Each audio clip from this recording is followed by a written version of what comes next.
Então, nós vamos iniciar aqui o nosso estudo a respeito de rotações, aqui do livro do Resnick. Vamos fazer isso aqui a nível superior mesmo. Vou apresentar aqui os conceitos de derivada. Algumas vezes vai aparecer conceitos de integrais.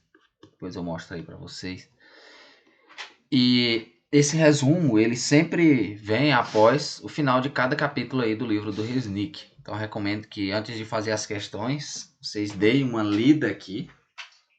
Ou enquanto resolvem as questões, vocês acompanham o conteúdo das questões através aqui desse resumo, que vai facilitar muito no aprendizado de vocês. Então nós temos o seguinte. Primeiramente, ele trabalha a respeito da cinemática de rotações, que é o que a gente vai trabalhar aqui neste vídeo. E se der, a gente parte aí para dinâmica, se o vídeo não ficar muito extenso. Então vamos lá. O que é essa posição angular que vocês estão vendo aqui? Θ é o que a gente chama de posição angular. Esse S eu vou mostrar para vocês o que é. E o R é o raio aí da circunferência. Então aqui a gente tem um círculo de raio R. O que o livro chama de S é exatamente aí um pedacinho da circunferência, que forma então um arco, como você está vendo aqui, ó. Este aqui é um ângulo θ. Você pode imaginar, só para você ter uma referência, você pode imaginar que esse pequeno arco, na verdade, é aqui, ó, um triângulo retângulo. Você pode imaginar assim, cuja hipotenusa é R, o cateto oposto ao ângulo θ é o S. Você pode imaginar isso. Então, quando esse ângulo ele é normal, um ângulo que não é muito pequeno, já já a gente vai definir o que é isso, nós temos que o seno de θ ele é igual a S sobre R. Só que o que é que acontece? Para o movimento circular, a gente trabalha com esse ângulo bem pequeno, tendendo a zero. Igual é na cinemática com o movimento, por exemplo, assim. Você tem aqui um vetor posição, que eu posso chamar de Rzinho. E esse aqui é outro vetor posição, que é R mais ΔR. Exatamente isso eles fazem aqui com o ângulo. Aí esse deslocamento que acontece, que está relacionado com este ΔR, quando esse ΔR ele tende a ser pequeno, ele se torna um dr, né? Que é exatamente isso que a gente vai fazer aqui. Como esse deslocamento angular que a gente vai analisar vai ser pequeno, porque a gente está interessado no deslocamento instantâneo dessa roda aí, para descobrirmos, por exemplo, velocidade e aceleração angular. Então, esse seno de θ ele é aproximadamente igual a θ, igual a gente viu lá no resumo do Resnick, que o θ vai ser S sobre R. Então, a posição angular vai ser o quê? Um pedacinho de arco, dividido aí pelo raio, no caso aqui é o R grande, né? Da circunferência.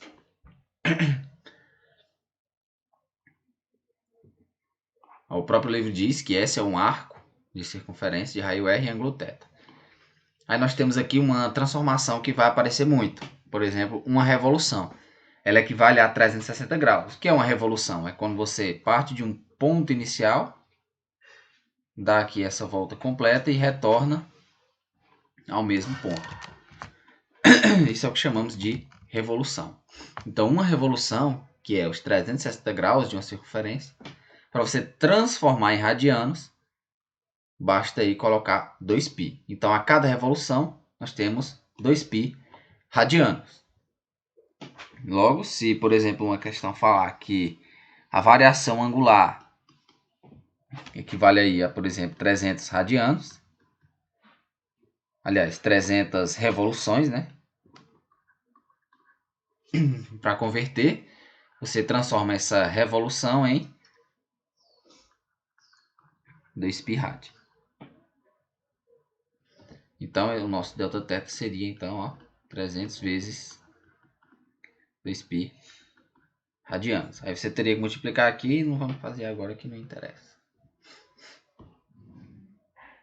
Então, a partir dessa definição, nós vamos ter aí o deslocamento angular. O que seria esse deslocamento angular?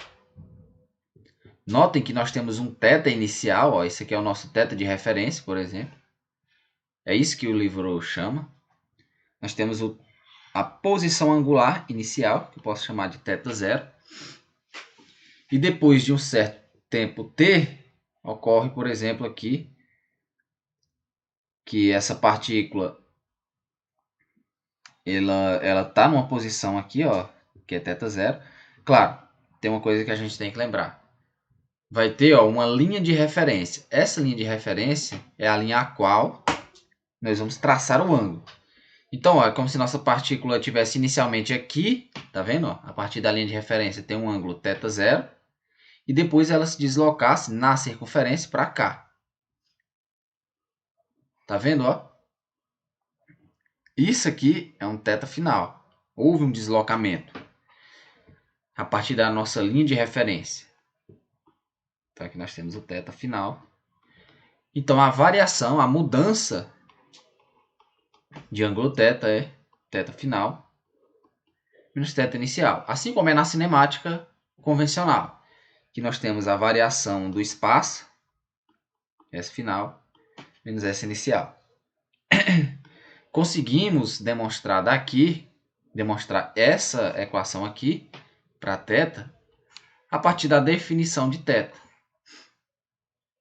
Você está vendo que antes ele tinha um Szinho, que eu vou chamar de S0, e depois ele passou a ter um S final.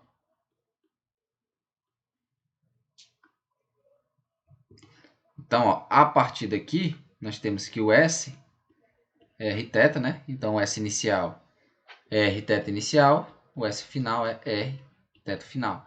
O que vai acontecer aqui? O deslocamento, ΔS, que é o S final, menos S inicial, vai ser Rθf, Rθ0.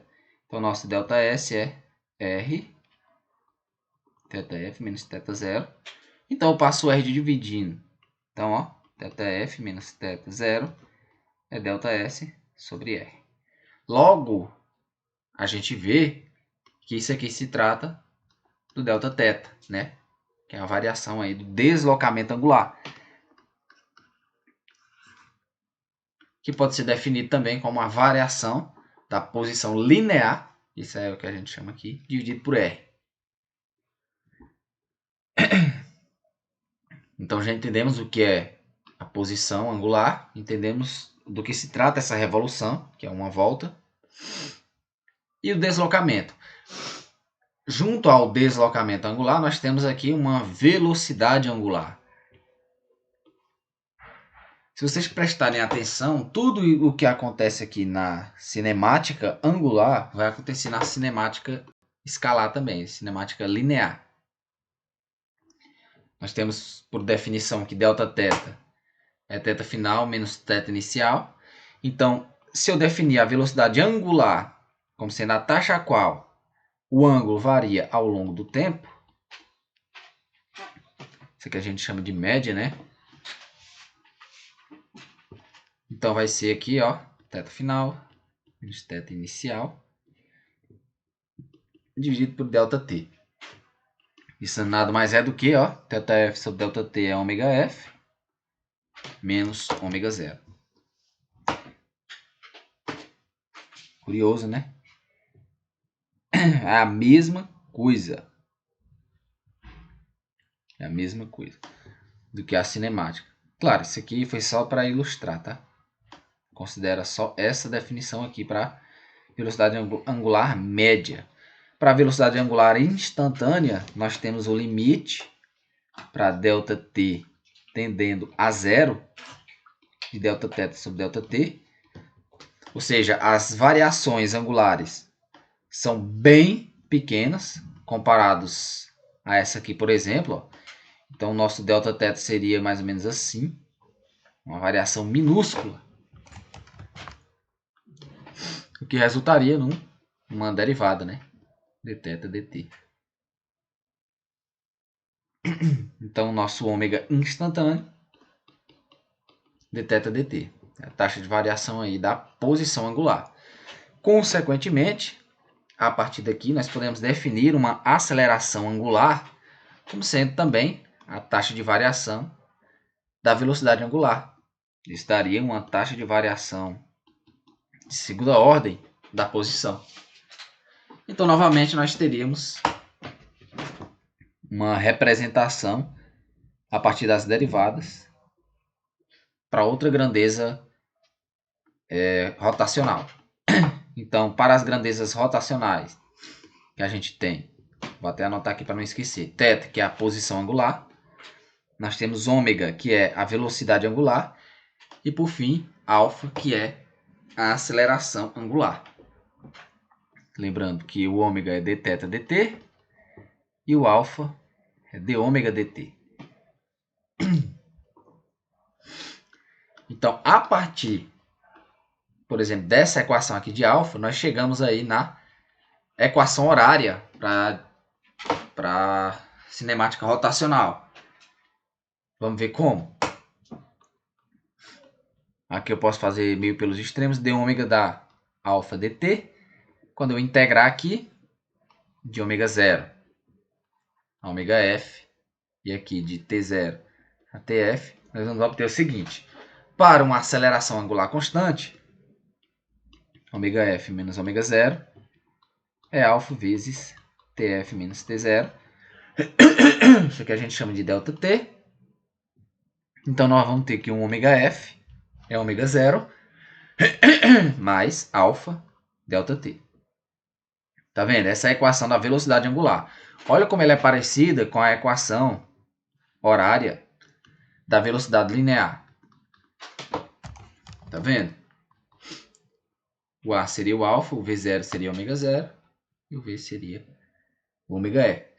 Existe aí essa equivalência. Então, quando você não lembrar das equações da angular, basta lembrar das equações lineares, que vai ser a mesma coisa, só vamos mudar as variáveis. Além disso, nós vamos ter o seguinte. O ômega nada mais é do que dθ dt. Ômega 0 é uma constante, né, que é a velocidade inicial. Alfa t, vou colocar assim. Esse dt passa para lá, fica dθ igual a ômega 0 dt. Alfa t dt. E agora eu integro todo mundo. Então, nós obtemos que Δθ, claro, esse aqui parte do θ inicial ao θ final. Esse aqui também, do t inicial ao t final. E esse também, t0, tf. Então, nosso Δθ, que é θ final menos θ inicial, é igual a ômega t, ômega ΔT, né? Que é o t menos t0, mais... Claro, pessoal, isso aqui pode ser mais ou menos, né? Vai depender aí da situação e o que o problema vai te dizer, se essa aceleração ela é progressiva ou retrógrada. Então, eu vou deixar o sinal de mais para nós mudarmos o sinal só do alfa. Alfa vezes a integral de t dt é t quadrado, então vai ficar ΔT quadrado sobre 2. E obtemos então a equação horária da posição em função do tempo, que é θ0 mais ômega t mais alfa t quadrado sobre 2 para t inicial igual a 0, que geralmente é o que a gente faz. Então, nós obtivemos a equação horária da velocidade angular e a equação horária aí da posição angular. Então, isso é tudo aí que o livro vai trabalhar.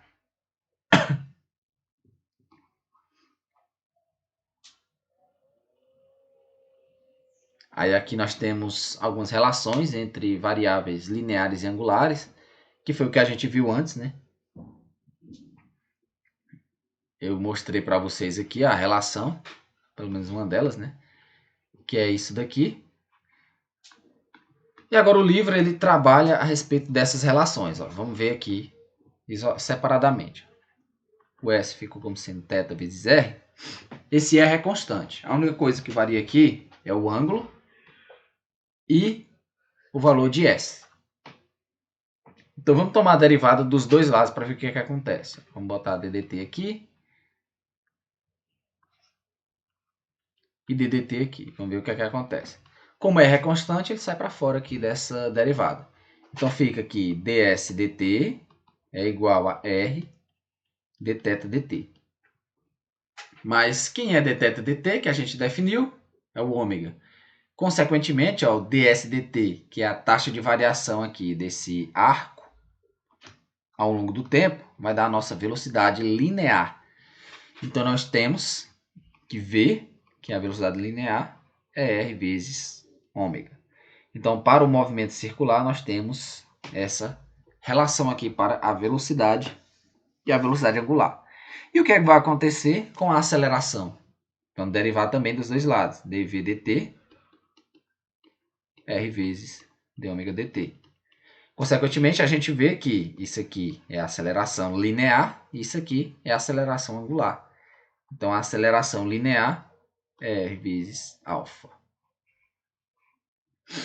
Então, nós podemos tabelar aqui as relações, que S é θr, ômega, aliás, V é ômega r, e A é alfa r. Então, nós obtivemos aí todas essas relações entre variáveis angulares e lineares. Aqui ele mostra como fica, por exemplo, a aceleração centrípeta e como fica aqui o período. Isso é bem interessante. A gente sabe que a aceleração centrípeta, A, é v quadrado sobre r, né? A é v quadrado sobre r. Será que existe alguma forma da gente mostrar? Não tem como, né? Na verdade tem, ó. Vamos fazer uma pequena substituição.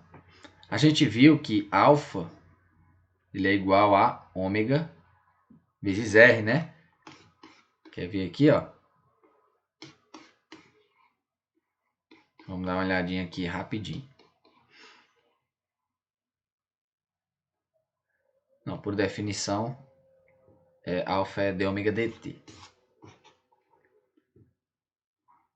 Então não tem essa relação aqui, não. Você vai ver que é alfa r, que é ômega r quadrado. Uau. A gente pode fazer o seguinte, ó.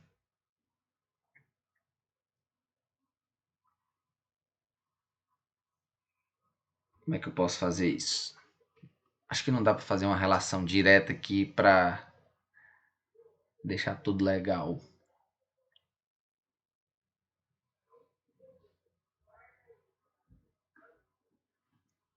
Então vamos partir da definição aí de aceleração centrípeta, que é v quadrado sobre r. O que acontece? Nosso A, que é a aceleração centrípeta, vou chamar de AC, vamos substituir v por ômega r. Aí fica ômega quadrado, r quadrado sobre r. Então aqui corta. Temos então que a aceleração centrípeta é o r ômega quadrado. Então a relação entre aceleração centrípeta e velocidade angular é dada por essa expressão aqui. Então quando o objeto ele se move fazendo um movimento circular, ele vai estar sujeito a uma aceleração que aponta para o centro, que é a aceleração centrípeta, e a relação entre essa aceleração e a velocidade angular é dada aqui por essa expressão. Para você chegar nesse resultado, é possível só utilizando aí as coordenadas polares. Acho que não vem ao caso no momento.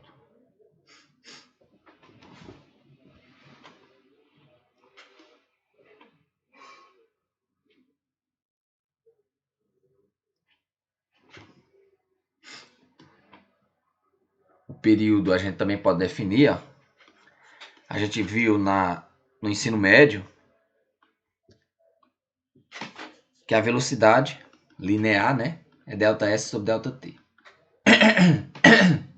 O nosso ΔS vai ser uma volta completa na circunferência. Então, é 2πr.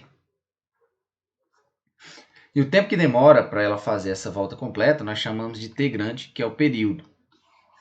Então, nós temos que ver, é 2πr sobre t. Mas v que a gente viu é ômega-r. Então, os r se cancelam. E nós temos, então, que o período é simplesmente 2π sobre a velocidade angular. Isso aqui já é uma fórmula conhecida pela gente, né? Isso aqui aparece no movimento harmônico simples, né, do pêndulo. Enfim, também está aqui no movimento circular uniforme. Aí o livro entra já na parte de dinâmica, que é de energia cinética, potência. Eu acho que não é interessante a gente fazer isso nesse vídeo.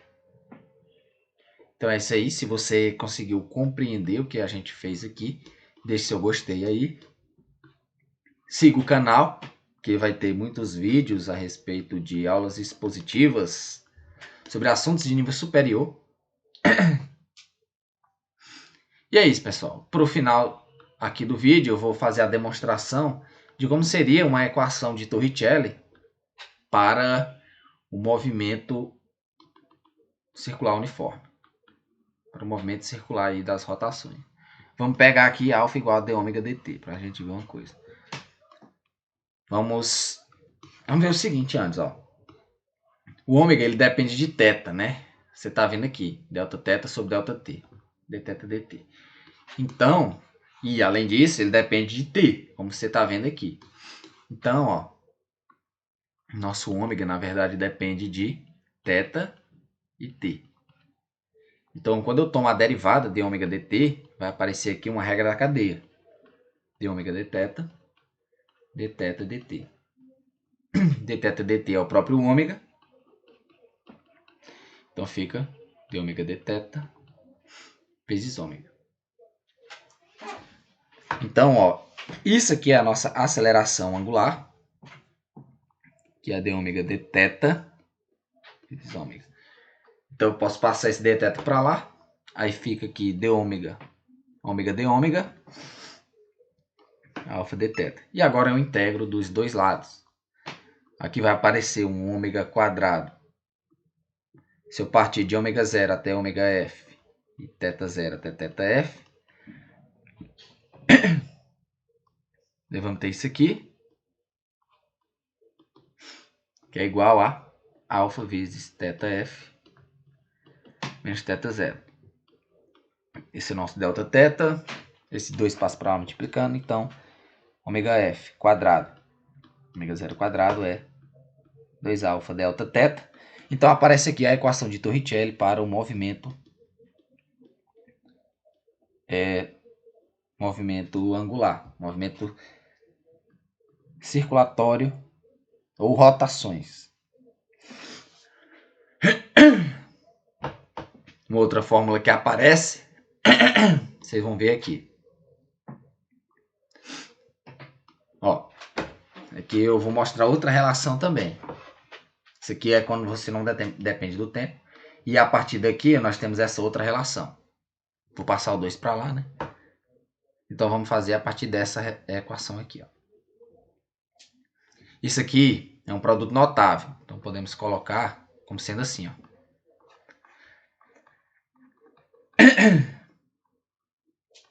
Que é igual a 2 alfa Δθ. Isso aqui nada mais é do que alfa t, né? Que a gente viu. Então nós temos que alfa t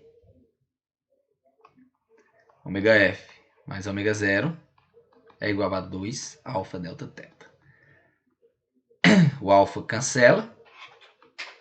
E nós temos que a variação de θ vai ser ômega f mais ômega 0 vezes t sobre 2.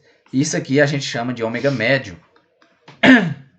Então, o nosso Δθ é o ômega médio vezes t.